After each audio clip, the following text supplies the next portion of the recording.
Good evening and welcome to our Good News Wednesdays. We're glad that you are here joining us, and we hope that you are having a wonderful week. I have a very special guest.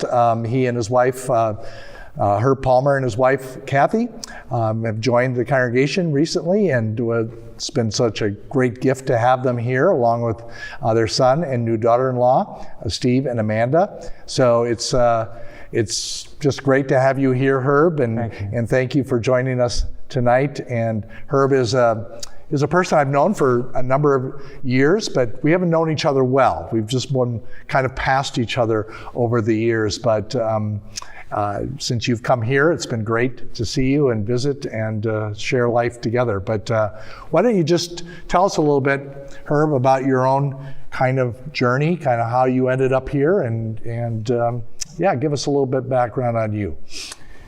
Yeah, Kathy. Hi, everyone. Kathy and I moved here about 11 years ago to Austin, and at that time I started working with the ELC, a church-wide organization, and we were so being part of a congregation wasn't that involved because I was always traveling. Right. And we're part of a congregation, and then our son has moved here. Mm-hmm. And so we thought this would be a good congregation for them to attend, and it was. It's very similar to their church that they attended in Arlington, mm-hmm. Texas. And so we came along with them. Yeah, it's awesome. So how many churches have you served over the years as a pastor? I'm guessing, but I think it was 5. I started out in a rural congregation outside of San Antonio, La Vernia, and I grew up in an urban area, and it was so much fun. It was so much fun. I learned so much from those folks about community, and you know, they lived there for such a long time that they had to learn how to be in the same space together, and how to engage conversation and process things. I really loved it. From there, we moved to Brenham, and we're with the people at Christ Lutheran, and I think that's kind of a home church for Kathy. Maybe we raised our kids there. Okay. And then I moved to Dallas, and then to Houston. Okay. Yeah. You were at Faith Lutheran in Bel Air, mm-hmm. right? Bel Air. Mm-hmm. Yep. I remember playing basketball in the gym there. So. Yeah, beautiful facility. Yeah, for sure. So we are in this wonderful season of stewardship, and it is a great time to be able to talk about what it means to be grateful, to what it means to be generous, what it means to be a steward with all that God has given us. And certainly through the years and your experience as a pastor in the church, you've talked about stewardship a great deal with congregations and things, but just kind of give me your own sense of biblically, theologically, practically how you understand stewardship in your own life and the life of the church. I think my very foundational understanding of stewardship is that of abundance, that God has provided all that we need and more, so that we are called to live in that kind of abundance. And so I think as a church that we, and personally, I think we need to see that God will provide for us. Mm-hmm. And that's really countercultural. I think we live in a culture of scarcity. And I like to think about that, how that affects us, that when we come, every day we're learning about we don't have enough, we're not going to make it, things are short, there's a shortage of things. And then we come to church and hear about God's work. And I think it's difficult for people to make that connection. So teaching people that God does provide and showing them examples of that, I think is critical. Yeah. Another aspect of stewardship that I value is that of discipleship. And when I think about stewardship is really a part of discipleship. Right. Because Christ calls me to follow. Mm-hmm. And in that following, then how then shall I live? Mm-hmm. And that's the stewardship of my life, and how I practice the life of a Christian is my stewardship. So I really like to begin with discipleship. Biblically, that I really have been attracted to the Sermon on the Mount. I think in the very beginning of that, we see core values of what it is to be following Jesus. In our discipleship, we're called to be peacemakers, to be humble, to give our life for others. And then Jesus goes on in the Sermon on the Mount of what it is to forgive people, to love people, to live generously, to be a light into the world. And so he moves it from those core values of being a disciple. Now, how shall you live? And he unfolds that for us. Yeah. It's good insights, especially, for me, that whole theme of abundance is so important because we do operate out of kind of that fear, the fear of not having enough, the fear of scarcity. And there's that sense of to give something away, you just feel like you're losing something, rather than just that whole sense of abundance and gratitude that first of all, what I have is God's anyway, and it's a gift to be able to receive it, but it's a gift to be able to share it. And so that whole kind of trust and that sometimes takes time to kind of learn, and you have to kind of be reminded of it again and again, because we do get the messages all the time of in our very consumer society, am I going to have enough, and am I sharing too much or whatever? But it's interesting, Herb, because in my experience as a pastor, I don't think I've ever once run across an ex-tither. I've never known anybody that has been a tither who stops tithing. Right. And even no matter what age or stage they're at in their life, or it may be even after their life, the legacy that they leave as well. So, and it's someone like that has really grown into that. Exactly. They didn't just one day decide to do it. I think that was part of their discipleship, to move towards that. Right. To tithe. How did you find that in your own life, kind of growing into that discipleship? Well, being a professional Christian as a pastor, Kathy and I made a decision early on that we would tithe, right. and so that. We never saw what we gave away as something there for us to use if we needed it. That was something that gave away that wasn't ours to use. Yeah. And at first we gave that to the church. I think we're in a different place now that we really see that God is really involved in the institutional church, but everywhere. And so we see where there are other opportunities for us to make an investment into what God's doing in the world as well as the church. Yeah. But that's how it's worked for us. Yeah. Did you, when you were, I don't know if you grew up in the church or not, but if you grew up in a church setting, did you kind of see stewardship modeled for you as well, as you kind of look back on that at all? Yeah, I grew up in the Lutheran church. My where did you grow up? Baltimore. Baltimore, that's right. Yeah. And my parents were very committed to the church life. And they really, I would say they were working poor. That my mom was a homemaker, and my dad, he didn't make a lot of money. He was a mechanic.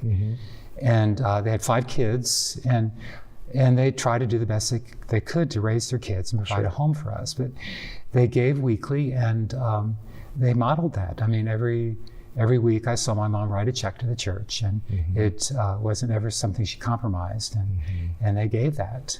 And I think that was a good model for me as well, that it was a regular giving, and that was something they gave away. Yeah. I think that, I had the same experience with my parents, and it really, in many ways, kind of mirrored the same socioeconomic circumstances as your parents as well in my growing up. But and I've often wondered that if in the opportunity and the advantages of now being able to give online, being able to, do it electronically, and to do it, and that's great for the church. It's really provided a much probably steadier kind of revenue stream for the church to be able to do ministry. But I sometimes wonder what is lost in that is that modeling by parents, is that if children don't see their parents putting something into a plate, and we don't even pass a plate right now. Right. So it's just, it's kind of one of those things where and maybe it's a little bit my age, my generation. I understand that, but I wonder if modeling, so much of modeling is just what you see being done. But I think we'll grow into something different. We don't know what it looks like yet. Right. But I think because that's something we value, that it's modeled, that I think we'll grow into something. Yeah. And there's ways you're right. There's ways to do that in a different way. I attended one church, a Lutheran church in Denver, and it was amazing. During the time of the offering, people went to different stations and gave as they were able to, whether through cash or credit card. Oh, really? Wow. Interesting. There were several different places they could go to during that time. Interesting. And there was a music offering, and they just kind of got up and went to those different stations. Interesting. Yeah. When I was in, we built an AIDS clinic in Chimoio, Mozambique, in previous congregation, and we went to the church there, and I got to preach in Mozambique. I said, I got to preach in Mozambique, and which was in Chimoio, Mozambique. But we went to church there, and it was so cute because when it came time for the offering, they had children up there, 2 children, and they held a basket, and they, the faithful from that super poor area of Chimoio, Mozambique, came up and they gave what they could and they put it in. I mean, it was such a beautiful exhibit of, the widow's mite, giving what they had. And of course, we're there, there's about a half dozen, maybe 8 of us there. And we're just basically emptying our pockets because we're just like thinking, they're being generous. We can be as generous as they are. And so you see that, to me, what I learned from that is that stewardship and generosity and gratitude, it is contagious. It is. And so it's a beautiful thing, and because it feels good, And I remember my first call was at New Hope Lutheran in Missouri City, Texas, and we were doing a stewardship program or a capital campaign with RSS. I don't know if you remember RSS. Yes, I do, yes. Resident Stewardship Service. And Stan Rose was the person that we worked with, and Stan was just great. And he would say over and over and over to us again and again, give till it feels good, give till it feels good, and he'd say, if it's not feeling good, you're not giving it enough. I used that line a few times as a pastor as well. So I've heard, give until you outgive God. yeah, exactly. So how did you, when you were a pastor in the parish setting, how did you approach the season of stewardship? What was kind of ways that you did that? Probably a variety of ways, right? The greater church had programs every year. Every year you had a different program right. in order to teach stewardship. And so I would adopt those. That was helpful, and it was thematic, and you could carry that through. Right. I think later on we developed other ways of talking about it. But for me, as a leader in the church, I really began to see, again, stewardship as a more a holistic thing of life, and not a time of the year. And so what my goal was to move that word stewardship away from really fundraising for the church. Right. And because the church needs to resource its ministry. And it was okay to talk about, we were raising the money to make that happen and help to interpret that for people, what that meant. Right. And eventually we got to where their pledges went into a box and no one looked at them. Because over the years we had a sense of what people were giving, what we could anticipate in additional funds, and just to have a guesstimate of what our budget would be, but not to tie that to stewardship, but make that more of a discipleship thing. And it still worked. I mean, it didn't collapse because of that. And even in my own thinking was that the church doesn't have any money. It doesn't. If we just have promise. And so what a wonderful example that was, I thought, to say we don't have anything but just a promise. And together we will offer something and support what we had planned to do. And believe me, if you didn't have the money, you didn't do it. I mean, so it's... Or you let the congregation know and you you made an ask, and Right. it either happened or it didn't happen. If it was still a value or priority, it came. Right. Exactly. Yeah, I think one of the really interesting developments in my 35 years of parish ministry is that the first number of years, probably the first 10, 15, your fall stewardship was tied very directly to the budget, to how you budgeted. And I would say in the last 20 years, that has been extricated a little bit. And it doesn't mean that it doesn't factor in or it's not important. It's just not tied to a budget, so there's like dues. Right. And so that to me is such a healthier kind of way. So when we budget here, we budget according to what the ministry and the mission needs are as we see it. And then we go into our season of pledging and commitments being made, and we, if we have to adapt, we will. If we have to adjust, and I always say we can adjust up. Nobody ever talks about adjusting up. I said, because that would be a wonderful thing. That's your rainy day fund. Yeah, exactly.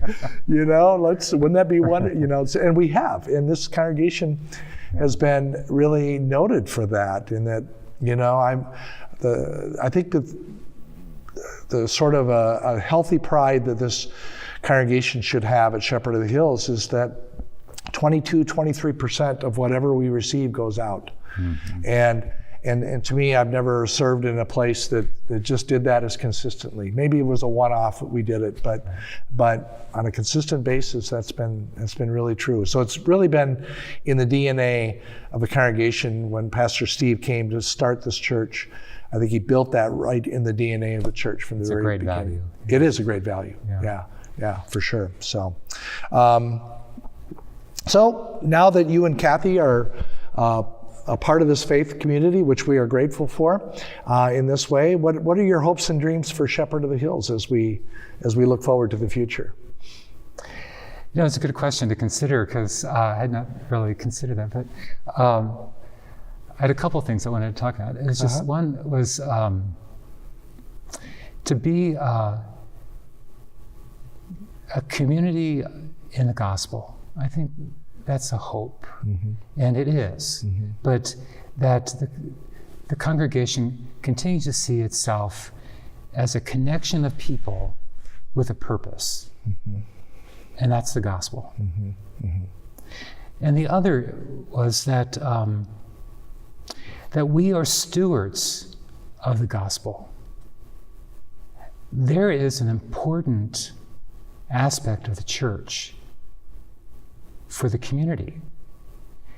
There's a sense that if we are not that voice of the gospel, meaning the activity of God to love the world, it's not being heard. And how can this community that's gathered around the gospel also then become a voice or a steward of the gospel for the sake of the world? And that's outside our doors. That's in the struggles of life around us, and in the celebration of life around us. And that would be my hope for our church. Yeah, I think that, to me, it's that kind of the inward and outward journey of the inward journey of discipling and getting to know and growing deeper in our love of Jesus and our love of each other and in this world, and then taking that out. I always kind of see our church as sort of a mission center, mission outpost. That we come and we're fed, and hopefully and receive the gift of and the strength that comes through community, and then but just. I think some of the most important words in all of worship are go in peace to love and serve the Lord. Right. It's kind of our marching orders in a way, every week. And so, as what you said is so true. In this, we've prided ourselves in the sense of seeking to be this church without walls, so that we see ourselves as having this purpose here, and identity is in Christ, but then being sent out as well. With that, each and every person here has a calling upon our lives. And sometimes that's lived out in our vocation. It's definitely lived out in our relationships. in our community.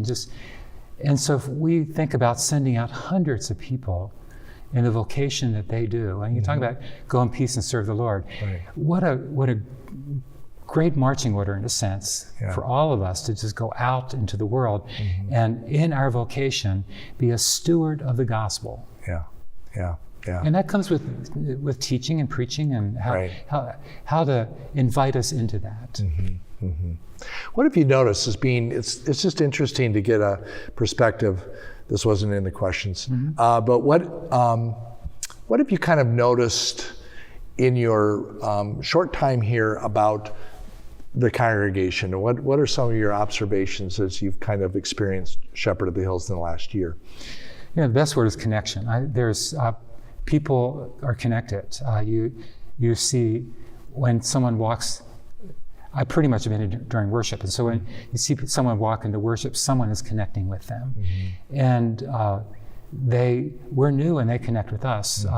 There's never a Sunday that we've been here that people haven't come up to us to introduce themselves, when they get to know us, when to share something about themselves, and that's either in worship or out in the narthex somewhere. But that connection, so that there's a high level of trust and love that goes into that.